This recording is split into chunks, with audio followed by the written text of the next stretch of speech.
Elə bilirsən axıracan səndən qalacaq. Bir gün elə sənin özünə də xəyanət edəcək.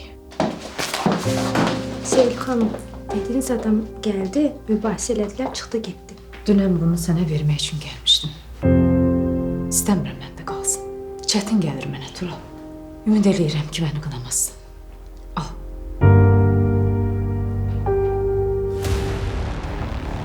Keç əyləş. Bax orada. Hakimin yanında. Sizə çox vacib bir söz deyəcəm. Hakimlə Leyla neçə illərdir ki görüşürlər.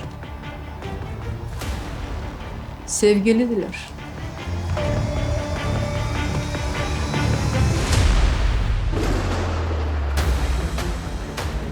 Sen beni yok, onu seçtin ha. Yaşamayasan Nigar.